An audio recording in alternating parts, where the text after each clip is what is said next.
I go back and forth between thinking Trump is a cynical asshole like Nixon, who wouldn't be that bad and might even prove useful, or that he's America's Hitler. J.D. Vance. The true measure of the strength of a leader is not based on who you beat down, but based on who you lift up. VP Kamala Harris.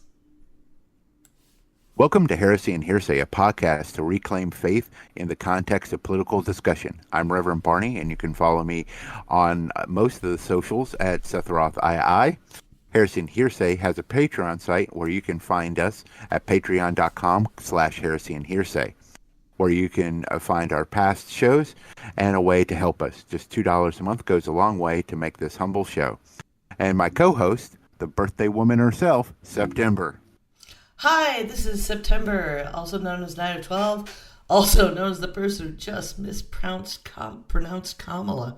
Damn it. But you can find all my podcasts and other work at 9of12.com. That's NINEOF12.com. Please follow this show on YouTube, Facebook, Twitter, and any podcast catcher. Just look for Heresy and Hearsay. Please like, share, follow, subscribe. Also give us a review. That really does help other people find us. And you can find the first volume of this show on YouTube and Patreon. Before we get started with what we were going to initially talk about, some breaking news has just happened. This is as of September 4th, 2024, but there has been a school shooting in Apalachee High School in Winder, Georgia.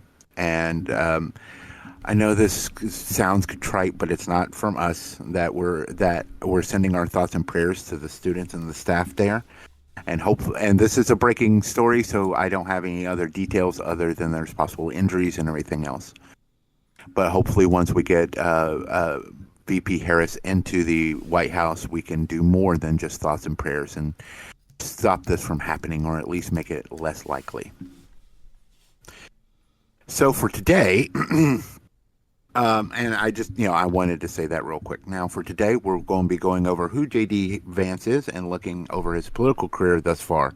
But before we start, Brother Bowie, could you lead us in a word of prayer?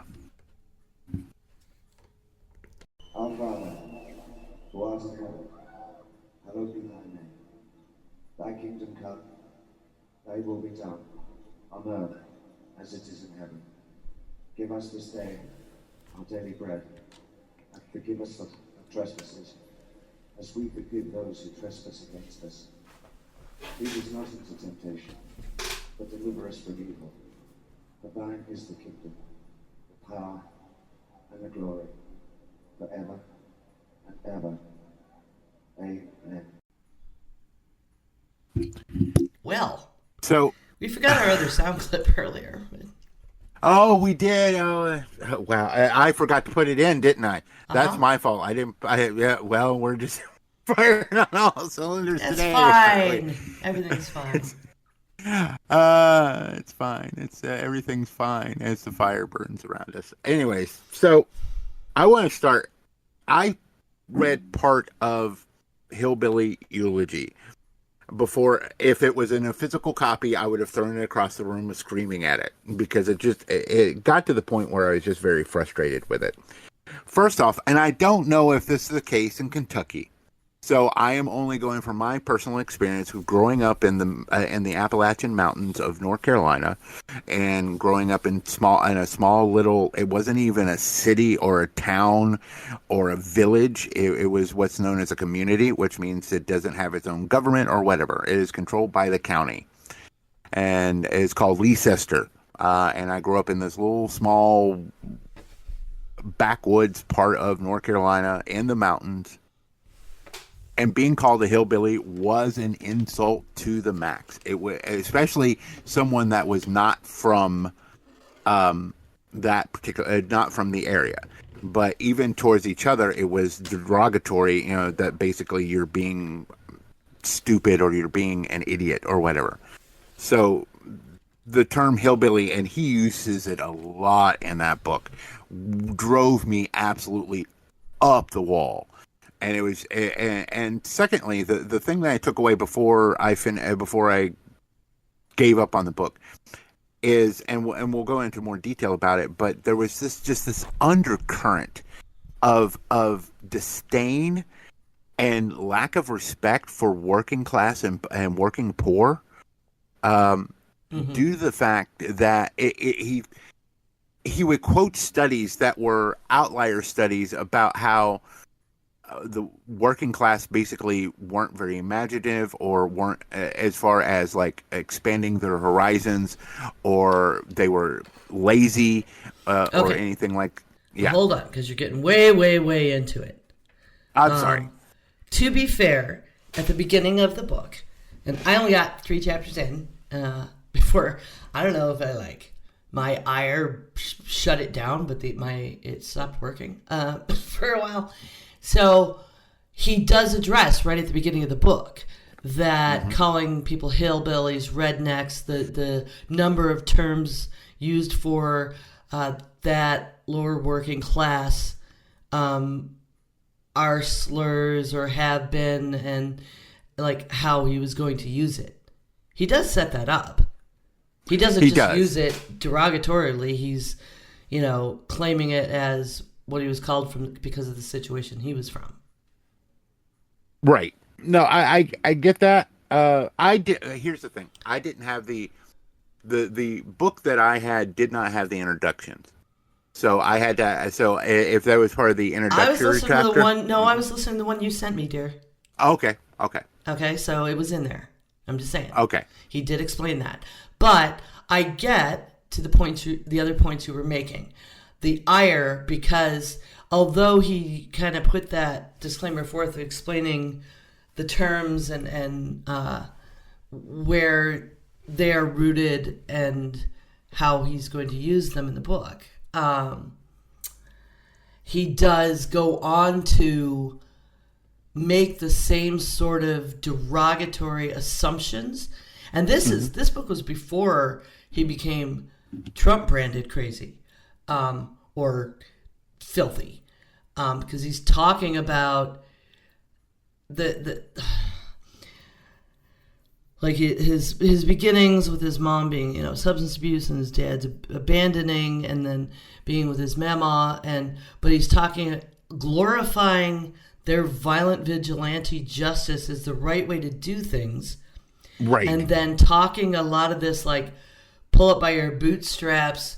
And then he derides the media for publicizing stuff about Mountain Dew mouth and people in Appalachia having, bad teeth because of, and then he talks about, getting Pepsi in his baby bottle, but he's doing it in this weird way. He mentions welfare queens, which if anybody bothers to do any research or live through the era when that was coined, like we did, right, we know it was a myth that was perpetrated to the detriment of people who are in need and help by the social safety net.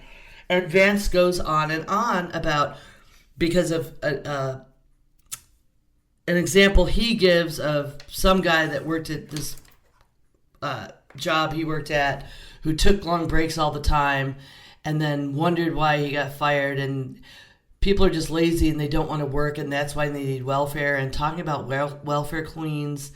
And it was disgusting, his treatment of other people in poverty situations, but then talking you could just pull yourself up by your bootstraps. And apparently he doesn't know the origin of that term either. Right. But I did it and so can you. This ableist bullshit. You're also a white male. Your privilege granted you plenty, and I'm sure he would never acknowledge that either. No. But there was a couple of things that sprung out at me. It's one of them, and this is a quote from the book. It's my mom dreamed of turning her passion into a career as a child attorney, serving as the voice of those who lacked it. And he goes on to explain how she wouldn't have been able to really figure out how to do it, or, and she didn't have those opportunities. And it's he doesn't understand that's what Kamala is trying to do. Did I pronounce it right? I hope I did. Kamala. Yeah, that's what I keep. Yeah, I keep thinking of the. Do. I keep thinking. I keep thinking of the little girls on stage, and I'm like, Yeah, all her right, yeah. But that's what she's trying to do. She's trying to give those opportunities to people like your mama, so she doesn't have to go around, destroying pharmacies because a clerk asked her son not to, touch a toy. I mean, so there was that. It's like there was this disconnect of how, there are people trying to give people like your mama that kind of opportunity, and you are poo-pooing them. You're basically is like, oh, but all welfare or all of these social programs are bad for you, because we'll get into his voting in a little bit. But I just, that was one of the things. Another thing that struck me was when they were talking, when his papa was talking to his to Vance's uncle about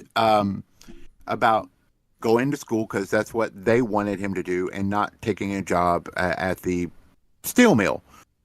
And growing up in Gaston County of North Carolina, when I was in junior high and high school, I would have teachers say the exact same thing, because at the time we still had a booming textile industry here in this area. It was dying fast, but one of the things that a lot of the teachers, especially, they would pull, the kids that they thought had the best potential to go on to college and stuff like that, is like, whatever you do not go and start working in a mill, taking a year off from school before going to college. Go directly to college, because if you start working in a mill, that money is going to be enticing, and then you're stuck. And and I heard that a lot, especially in high school, as we were getting closer to college and everything. It was one of those things. But yeah, it started in chapter 4, really, for me, when it really, really started to sink in about how lazy he thought people were, the working poor and the people that were getting assistance. And he gave two examples. One was that gentleman. The other one was this woman who never, according to him, never worked a day in her life, and was on welfare and stuff. But there's so many welfare queens out there and stuff like that, but she's not one. And I'm like, motherfucker. And it's like, how dare you? The disingenuity of, I come from this, and I am one of the, these people, and then how terrible they all are, except me. Right. And and look, he had a rough childhood. And there's been this little undercurrent in some circles of the Democratic Party talking about why he's changed his name so much. And it's discussed in his book that, his name got changed a couple of times because his mother, when he got adopted and everything else, she went ahead and changed his name and everything else. So it's one of those things where that's And fine. I've got nothing against him with that, because, I've gone through name changes. There's one I'm just waiting to afford right now, to finally fully ditch my first name. But that he's got the freedom to do that, and the exercising his own freedom, and his mother being able to, but then he wants other people to be forced to use birth names. So, right. Fuck off then. You don't get both. Right. That's where the problem is. It's not that you changed your name. I don't care. Right, but then it's like somebody else can't use a different name because they have a different representation that they have found of themselves, and it's that's. But and again, all of them don't are get me just wrong. Different representations of yourself, different stages of your life that they mark. It's not. And I can say this, as far as the chapters I got through, he has, from what I have read, he has not had sex with a couch. So we can put that to rest. He in the book, he never said he had sex with the couch. Now he never said he never didn't have sex with the couch. Which is Whatever. But yeah, It was but a I good just joke. I want, and it's still going to be a joke for the rest of his life now. It's just one of those. It's just so believable. Sorry, dude. Yeah, look at you. It's like, yeah. And I want to say this too, because some people, because there has been also this, like, people have talked about, how much eyeliner he wears. And it's like, you know what? I don't give a fuck if he I don't wears care about that eyeliner. either. Again, that's on him. And if it's something he It enjoys, can be it's their perfectly. lipstick on a pig. Yeah. It's like, it's perfectly fine. But here's the thing. If one of his kids, not one of his kids, because here's the thing I have discovered, because I think this happened like in Ohio or something. One of the senators or congressmen was so anti-gay until one of his children came out gay. And he's like, oh, maybe I was wrong about this. If one of his kids came out trans, he probably would embrace it more. But I also want to point this out because, like I said, I read through about 8 chapters before I was like, I can't do this anymore. It's hard. Nowhere in this book does he talk about being taken to church. He talks about church, but he doesn't talk about him going to church, either with his grandparents or with his mother. There's no... So to then say that you're this Christian person, and I'm not saying he didn't find Christianity later in life, but to say he has these deep-rooted from childhood Christian values and views is disingenuous as well, because it's not in this book. I don't agree, again, but okay. Well, You can have all the religion in the world and even have better faith and never step foot in a church or be part of a congregation. You can sit and read the Bible, and just because you didn't write about it in a book because you weren't trying to sell it, I don't think that makes it disingenuous to claim he has deep-rooted Christian faith. Okay, then I apologize, and you have corrected me because, as you know, I don't go to a church. So you have pointed that out, and I am corrected, and I apologize for that. So strike that from the record, Your Honor. I am sorry, but I just want to say that it was. I will say that there wasn't, as far as I got, there wasn't discussion of Christianity in the books that are far. Now, as I said, he could have got converted later in life, which is admirable or it and could have fine. just been not what he was writing about. Yeah, that's well. And again, this is my in the Bible. It tells you to I know not it. tell people, doesn't it? Well, about does. you worship how and when, doesn't it? right. But, All right. So if you're writing your life story, and you do have, I'm giving a big benefit of the doubt here. Because Right. it's hard to believe, anything from someone who flips, flops, and shills and sells himself out at every turn. But I'm saying, you're the theologian.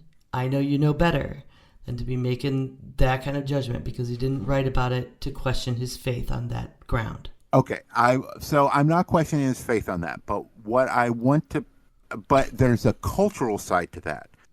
Like, I'm going from my personal experiences when it comes to this stuff. Because as far as my growing up in that same kind of environment with those same individuals, as far as people of Appalachia, it is one of those situations where church is a huge part of the community as well. If you can get And there. it's true. And I understand what you're saying. But I'm just saying, as far as my cultural impact, as far as both sides of my paternal family and everything else, church was a huge deal as far as being part of the community situation as well. So that's why that's why it struck me a bit that there wasn't that discussion of the Christian community, not so much the faith, but the Christian community side of it. And I think that's what struck me. Do you understand what I'm saying? I can see where you thought it was odd. I don't find it odd to not be mentioned. Okay. It would seem to be part of that narrative. You would expect it to be part of the narrative, but it was his narrative. So right. So okay. So again, I retract that part, but as far as I could write my whole life story up to now and never mention my whole path with the Catholic Church. And I was the minister of the word, and I taught church school. And I could not mention a lick of that devotion and write a lot about my whole life story and how it's impacted me. Just saying. I get what you're saying, but, going from, as far as talking about the Appalachian and stuff and how big that kind of culture is, it just struck me a little bit odd, is all because of growing up in that similar culture. Again, I admit it's North Carolina versus Kentucky. So Kentucky may be a little bit different as far as how they are, and the Appalachian, because it's not a monolith even then, though he does kind of treat it like a monolith in some respects. They are not a monolith unto themselves. So it may be a different cultural situation. And there's big if you can get there, depending on what you know about the actual area he was in. I know a lot of those communities, especially in Kentucky, just have, stuff in their homes or with their neighbors, because going to church was, right. who had a car or who could get, if somebody had to go to work. Right. So. And sometimes it was the family gathering around. And I know this to be true because when my grandmother and grandfather on my father's side they were able to drive and stuff, but there just wasn't a church that they would go that was close to them that they would go to. They would gather around the stereo or whatever back in the day, the radio or whatever, and listen to the radio ministers on, throughout, and again, that's another one of those soundtrack things, and that's why, and I'm trying to parse this because, because I was in that kind of, Appalachia situation. Both my parents are from the mountains of North Carolina. My grandparents are from there. I grew up in a small community. There was one convenience store, but there was 7 churches in this little community. So it's one of those things where, and when I would go over to my grandparents' house, the radio on Sundays was all gospel music and gospel preaching. So that is the background of my growth and my understanding. So regardless, it doesn't justify you questioning that part of what he says now. No, it does not. It does not. And again, if he holds the Bible upside down and says, Corinthians 2, that's another story where there's evidence. right. Admitting. So at least we have one person. But I made a judgment and I asked for forgiveness because that was a judgment I should not have been able to make, and should not have made. Just doing my Virgo shit. We're both Virgos, and I appreciate you being a Virgo. I'm a particular brand of Virgo. You are, and that's what we're here for. But and here's the thing: he went through a lot of bad shit. There's part of a chapter where he discusses his mother trying to kill him. And going to jail, and then his grandparents basically convincing him not to put her in jail, to basically lie and say, no, my mom never attempted to try to murder me twice in a day. Normal in those situations, yeah. So kind of situations, because we handle our own kind of thing, but it's pretty normal in most abusive situations, actually. It is, yeah, and here's I don't know if you got to the point of the story where Mama told Papa that if he ever came home drunk again, she'd kill him, and he came home drunk again, and then she covered him with gasoline and set him on fire. Mm-hmm. And he talks about other stuff where, somebody else who was reported later found dead, because they all knew who shot him, and that he thought this kind of justice was great. I didn't hear any condemnation by him of telling those stories. He thought, you want to talk about states' rights, people? This guy believes that that's how we should be handling things. Is just we take care of our own, including just killing if you think somebody needs killing. Kind of the Wild West. Our person running for governor here. But yeah, so. There was I was going to say something about that, and I keep getting sidetracked. I'll get back to it. I don't know. Okay. But these are some, again, I'm not going to play armchair psychologist because that is not a field I didn't study any psychology because that was a mistake. That would have been a mistake on my part. But so I'm not going to play that. But but he did, from the stories in this book, he grew up in a very abusive, if not physical, at least emotionally abusive and mentally abusive situations. Part of it was. I wanted to say, yeah. So, okay, go ahead. There's a phenomena that I've noticed over the last couple of decades among people I know, as well as people like JD, and people in my community, and people Rob's worked with. So you grow up poor or or lower class or whatever, working class, and you work your way up the ladder and you get your education and you bust your ass, or you just or you get lucky and you come into money, or you earn all your money and you're moving up in your job and you're getting promotions, and some people, and it seems like most people, as you make more money, it changes you. And I know it's trite, and I know, but it's out there for a reason. Like, money changes you. But I've seen it in this incremental place of just people switching their philosophies from giving and caring about the people around you and taking care of them. Like the poorest people I know who aren't even food secure, if they've got an extra morsel, are out there trying to make sure other people are fed too, and giving blood and stuff. And as Rob and I mean, we don't have employment in the household right now, but as we're in this making more money and becoming more and more secure, the more secure we were, the more we'd give away.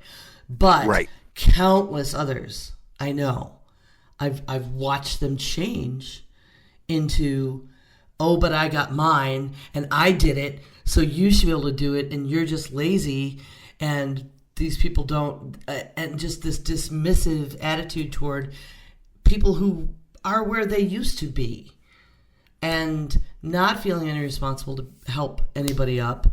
And I did it and nobody helped me, and how dare you forgive us student loans? How do we see that in the public all the time? Right. But it really, it makes me so sad, and I find it so disturbing. Like, I've seen people politically shift their beliefs in that vein. Like, it's at the same time as inflation is like, people don't know how the economy works, so they're just like, oh my God, my grocery bill went up, I can't vote for a Democrat. What the flap? That's a stretch. You don't realize what a stretch that is? Like, you're blind to the whole world, and you're making decisions based on your own pocketbook.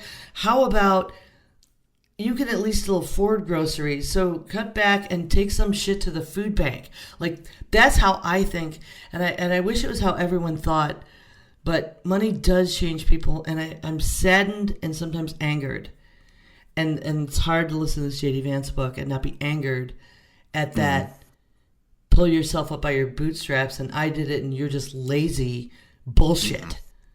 Like, people don't realize where that bootstraps thing came from. It was a joke because it's literally impossible to do. Right. Well, to give an example, not just J.D. Vance, but remember Paul Ryan. Paul Ryan was able to go to college because of the social safety net, and then he tried to remove that from other people. It is, and it's like, I don't understand it either. It's like, pulling the ladder up. I've got, it's basically, I got mine, fuck you kind of situation. And that's. Well, yeah, and Vance, he got scholarships, he got financial aid, and he took out student loans. Mm-hmm. Gee, I wonder if he supported forgiving any student loans that he's probably still paying on because he's only 40. Yeah. Yeah, and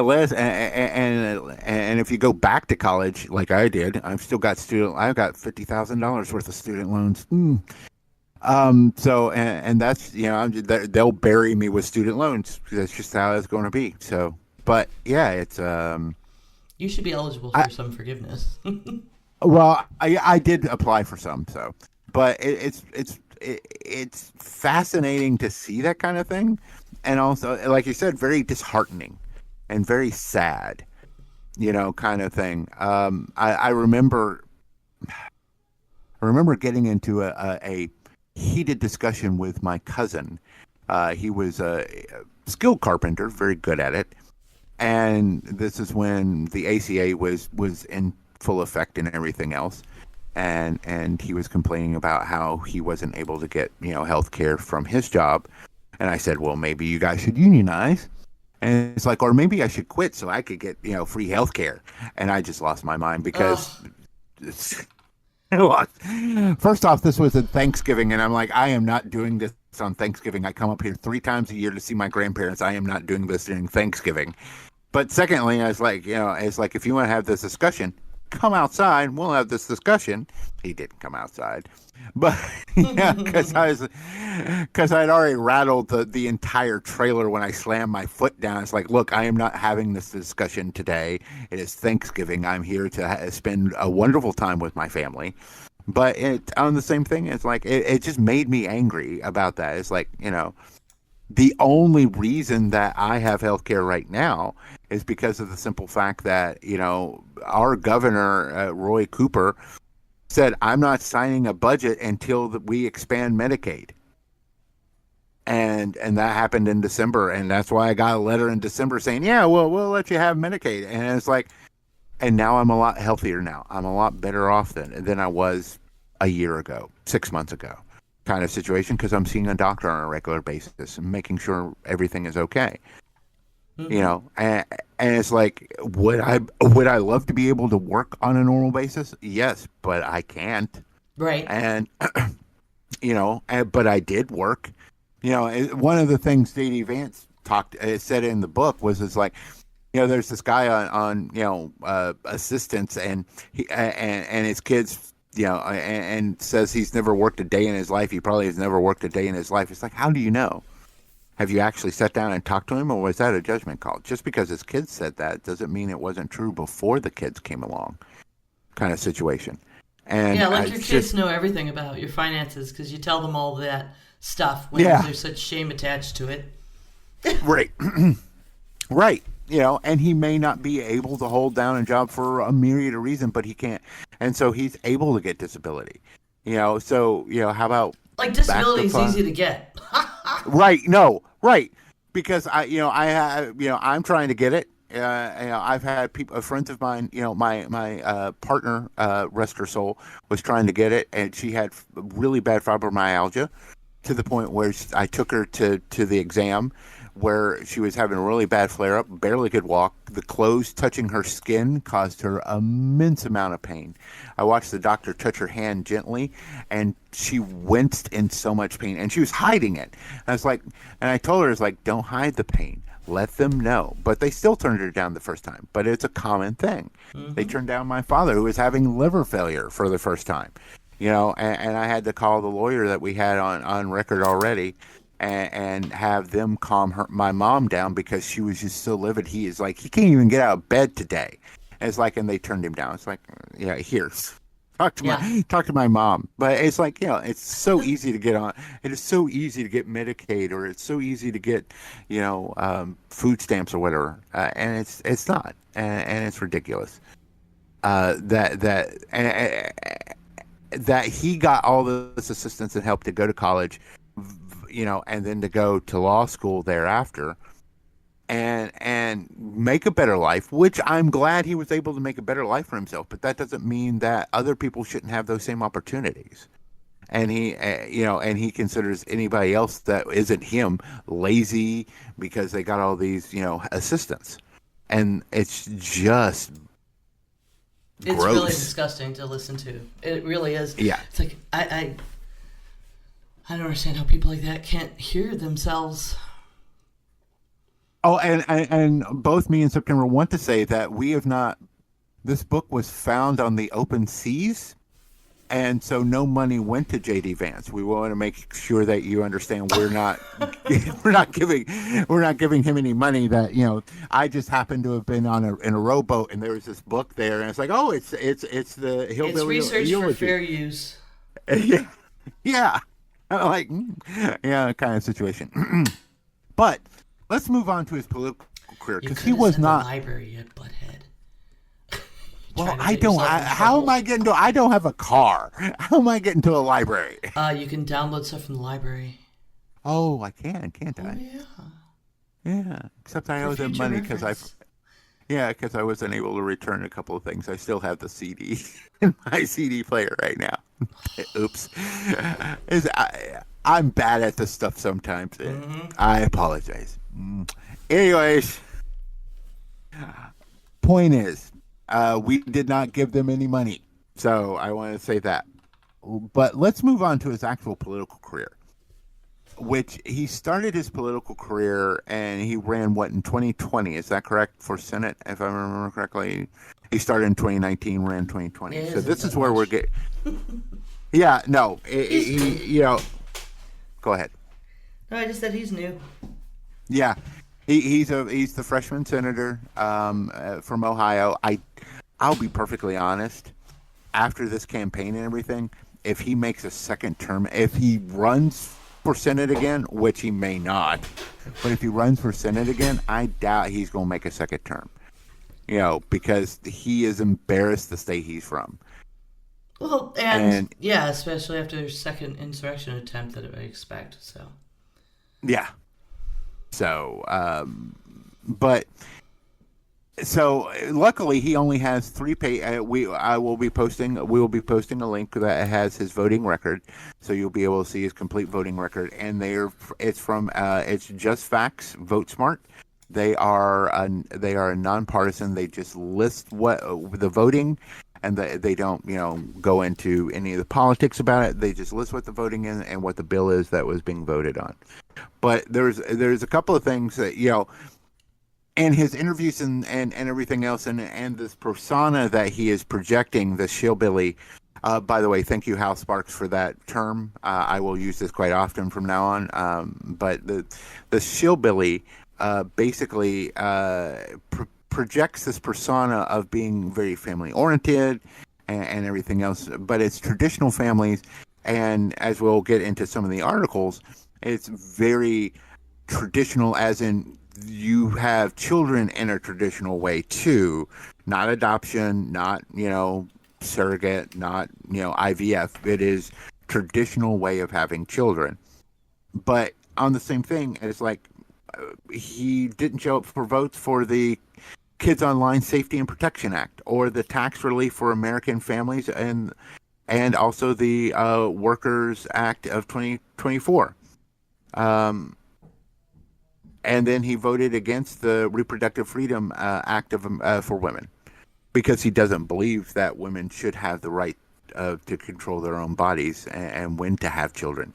There's an article, we'll discuss that in a second. But these are just some of the things he either didn't show up to vote for or voted against. Are things that would actually help families.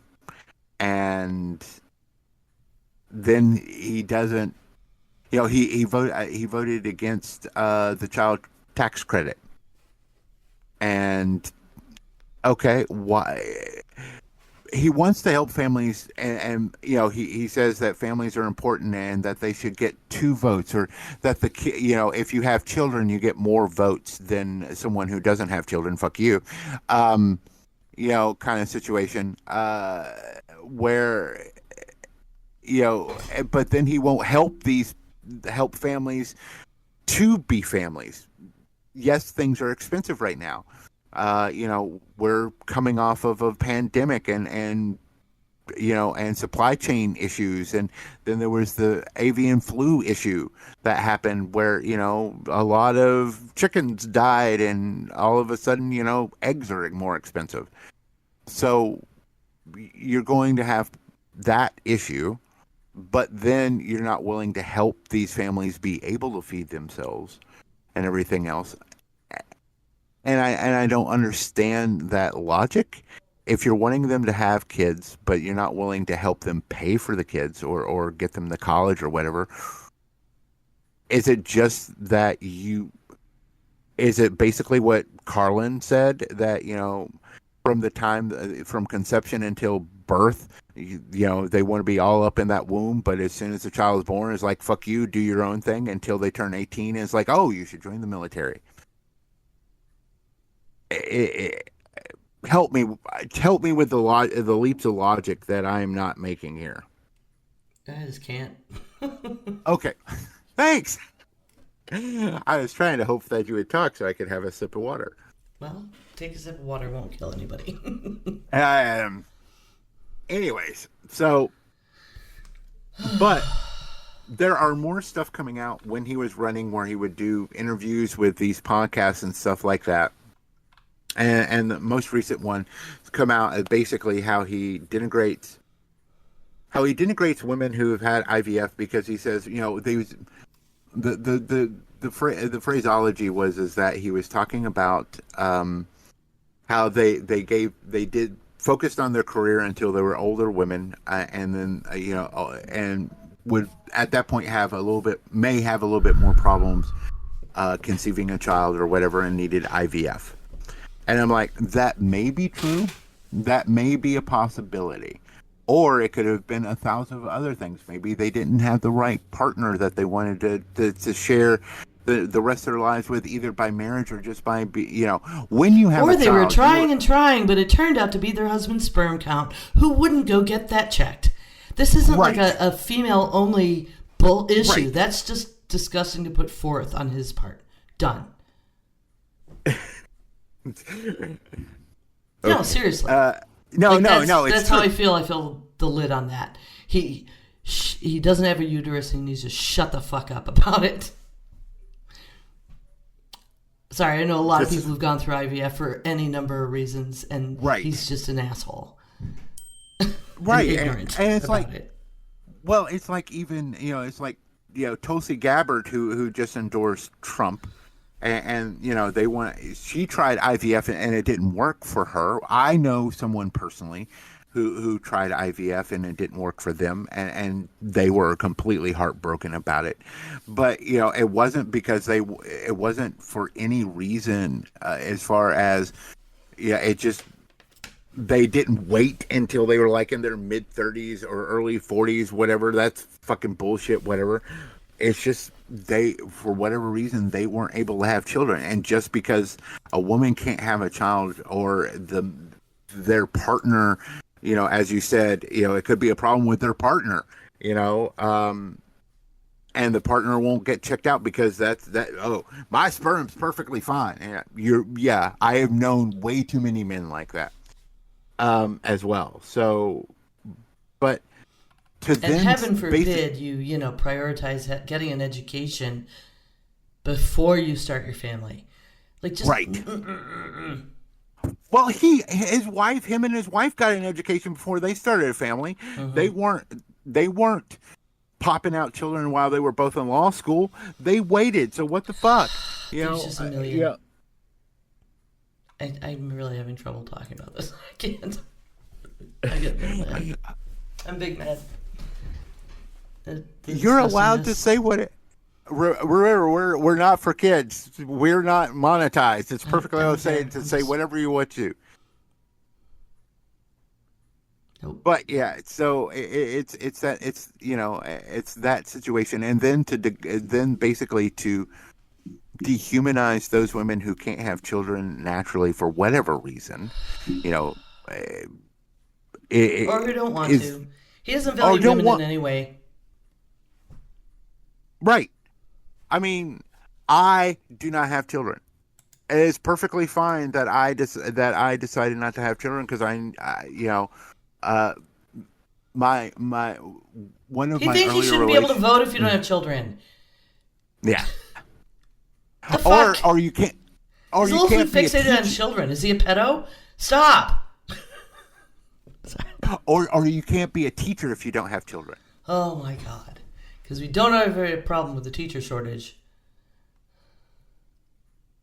And it's, but you know, like me, when when I was younger and I was engaged to this young lady, both of us suffered really bad migraines, and you know how that's degenerated in my life, and we kind of sat and thought, it's like maybe we shouldn't have kids because it could be passed on, and we know how badly we suffer with migraines. You know, and that's a decision that is made, and it's a perfectly valid decision. You know, just because we decide not to have children doesn't make us less human. It, you know, it makes us that, you know, we don't want to possibly pass that on to our children to make it, you know, to make their lives miserable because we know how miserable we are with migraines. So it's one of those situations where it's gross. And then, like I said, then to degrade women who can't have children for whatever reason and make them sound less woman or less human is absolutely bullshit. And, or if they just don't want to have children, that's perfectly okay too. You're correct on that.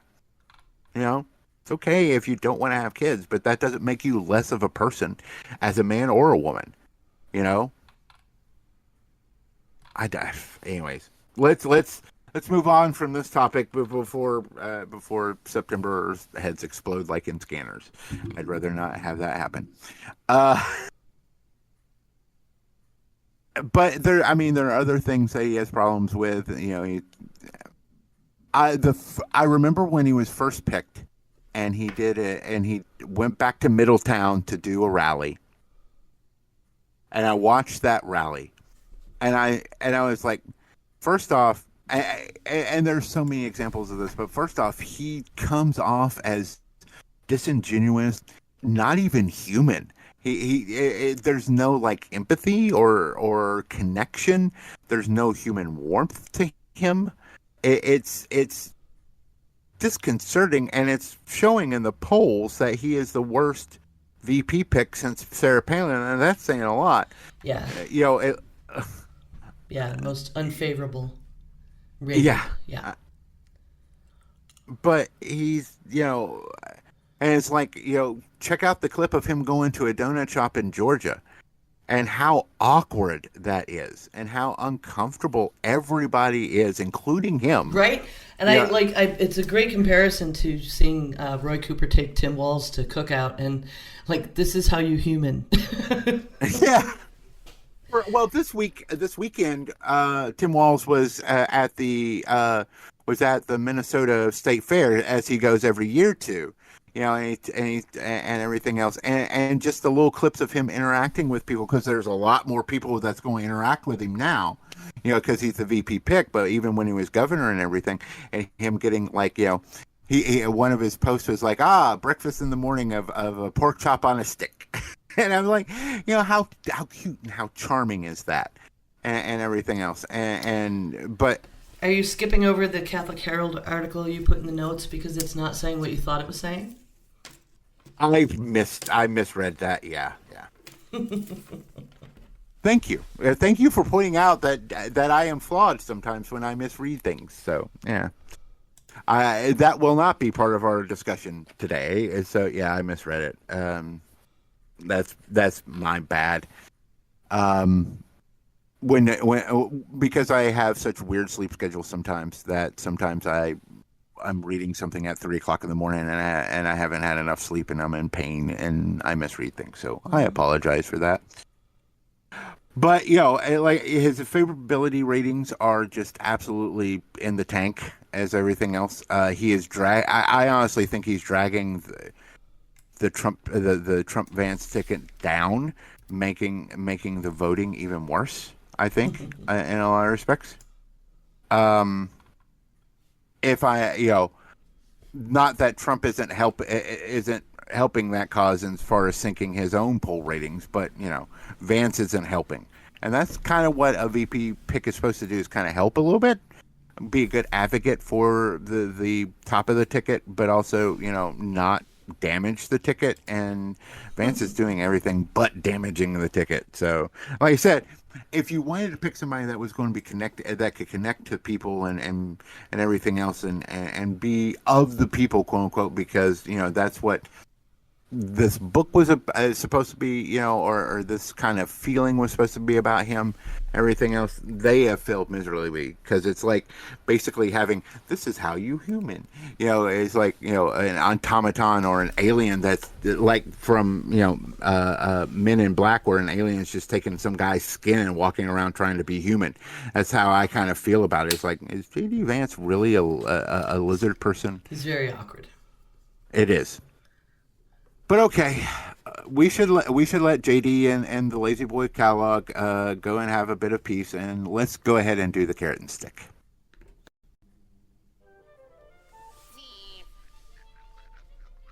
What's up, Doc? So John McCain's son, also John, who's a naval pilot, said he's going to vote Democrat and slams Trump about the Arlington trip. Yay. That Arlington trip was such a nightmare. It was, and it's what this is. It happened last Monday, and we're still talking about it a week and a couple of days later. So this has been. I know why he did it.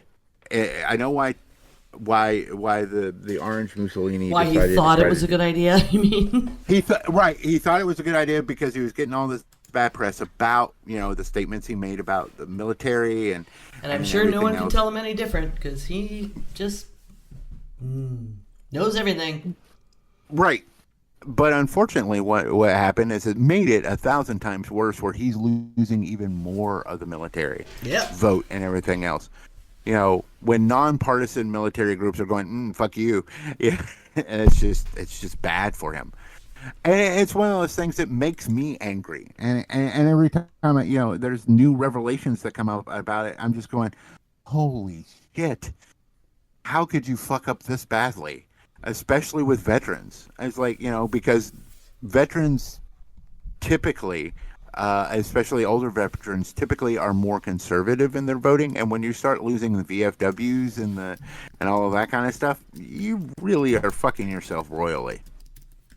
So I don't get it. I don't understand it. I don't know what he thought this was a good idea, but it wasn't. Especially seeing he can't show human empathy himself.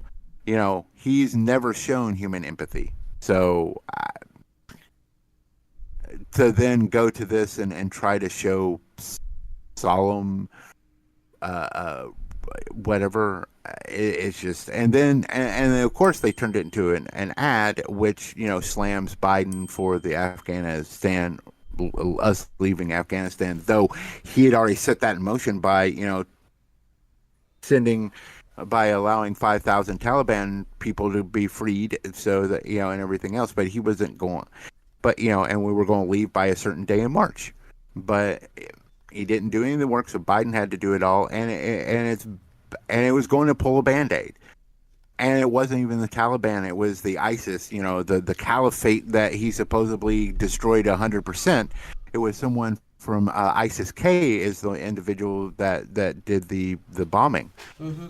So, he failed on that point too. So that is actually his fault, because he didn't get rid of the ISIS and everything else, and because we had to rush it up because he didn't do any of the work prior to us trying to get out, it made it a bit harder. But on the same thing, we needed to get out of there, and no more. After we got out of there, was there any more soldiers that died in Afghanistan? No, because we got them all out, and it's horrible about all the injured and all the wounded soldiers and all the soldiers that died there as we were leaving. But if we stayed, it would have been worse. So him doing that. So anyway, as you move on to the stick, you're talking about other stuff. Yeah, let me move. I'm sorry. And this is one of those sticking points that makes me angry. So, he was the stick. President Trump was at Moms for Liberty event yeah, Liberty. These are the women that this is the group that wants to burn books. But anyways, and he was talking about um, how kids go to school and a couple of days later they come back home with an operation changing their gender or changing their sex, and I'm going, Yeah.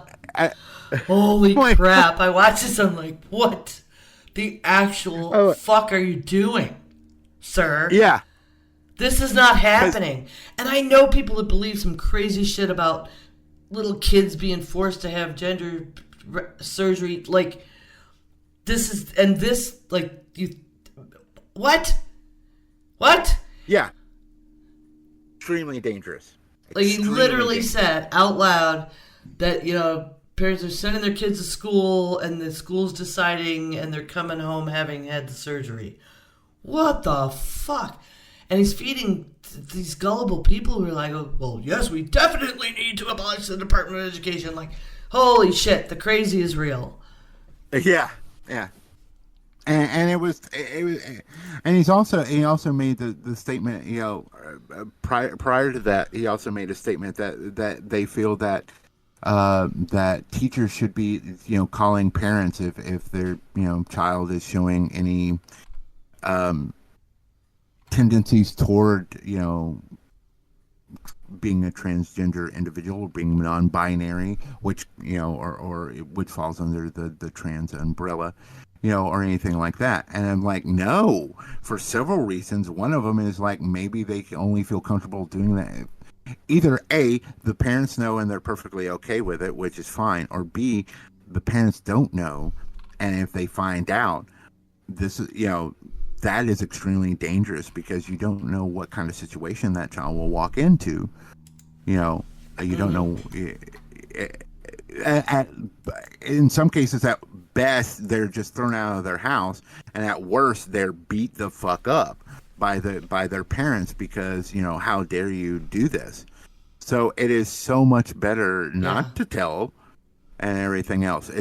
Because the school, they talk about the school nurses. There was a joke about, if you've ever been into a school nurse's office, there's, they've got Band-Aids and they've got, and they've got a stethoscope, and they've got all the medical equipment in the world to do a gender affirming operation in a, school nurse's office. It's like, no. That they don't have custody. They don't have any kind of rights that would allow this to happen in a million freaking years. Mm-hmm. Just, it's dangerous and gross and... Yeah, and the reporting thing is disgusting. And I see it's happening here. States are already doing it, where you're supposed to be required to report this kind of stuff. And I know teachers personally who are not finding ways around that kind of shit, who are carefully handing out, stuff in their class and trying to, on the down low, because other students will also be mean sometimes. Rat. And how you wish to be called and be supportive. And like listening to a teacher friend of mine cry on my shoulder because there's a student who, was being affirmed and having their life in school, but, was afraid of their parents' reactions to stuff. And all of a sudden the kid was transferred to another school. And so she just didn't know what happened, if they're okay. We'll never know. And can you imagine how much worse it would have been if she knew she might be responsible for that? Like, yeah, no. Teachers shouldn't have that kind of stuff put on them.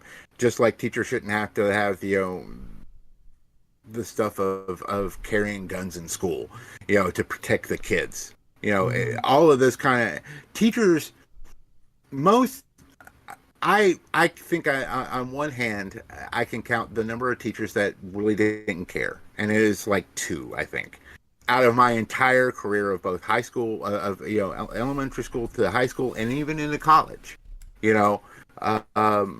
both at community college and at, state universities and at private colleges, because I've been to a lot of colleges.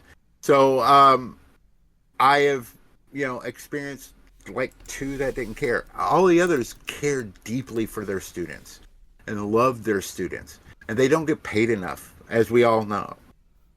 And and then to have have these other responsibilities that should not be their responsibilities put onto them is absolutely bullshit. So yeah, it's disgusting, and that should stop. It won't but hopefully once we get VP Harris in the office, we can start working on getting those things changed and fixed and taken out of the state's hands, because it's dangerous. So with that, call to action.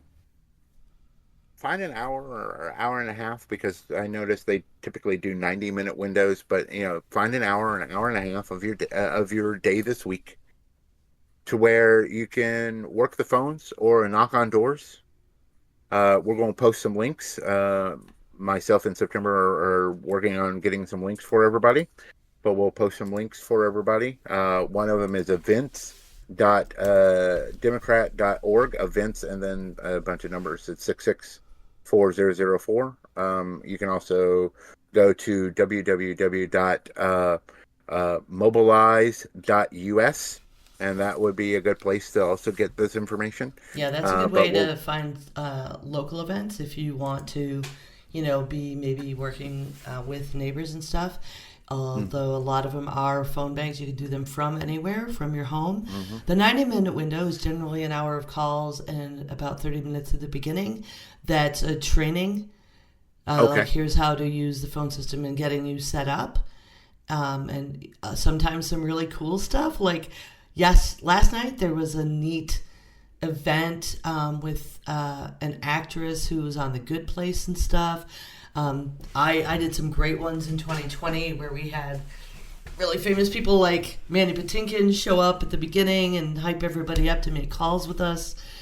So there's fun stuff like that happens sometimes. So the first hour or half hour is usually training and hype, and then just an hour of phone calls. It goes by really quickly. The systems in place are elegant and easy to use, and you really can make a difference out there. I know, for example, in 2020, I actually, September was working with the Biden campaign, the Biden-Harris campaign, and she got me set up, and I did some phone calls and stuff. And as someone who's done customer service and stuff at a variety of places, their phone system is probably the best phone system I've ever seen. And it's very simple.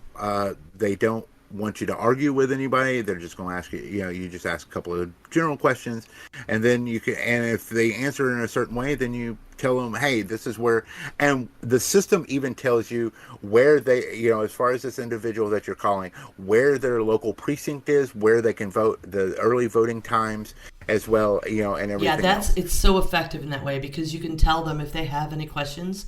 That's right there at your fingertips. And if you're not comfortable on the phones, a lot of these pushes have text programs you can join instead. Right. So, yeah, so definitely try to do that this week. Give an hour of time if you, somewhere, and spare it at some time, and be able to sit down and have a chat with individuals. Next week's show, where it's the debate, is going to be on the 10th. Of September, and we're recording as of the 4th of September. So next week, we will both watch the debate and record our thoughts about it. Probably and do some diving into any policies that were discussed. I'm sure there will be policies on the Harris on Kamala's side, but as far as Trump, I don't know if we'll hear any policies. But if there are, we'll dive into those as well. And discuss that. And then the following week, which will be the week of the 18th of September, one day before my birthday, we will kind of look into some of the hurdles that some of these red states or purplish states like Georgia and North Carolina, have put as far as voting hurdles. We'll discuss those and how to navigate those as far as that's concerned. That's something we'll do. We'll also, that same day is going to be unless something changes between now and then, the 18th is also the sentencing day for Trump and the hush money trial.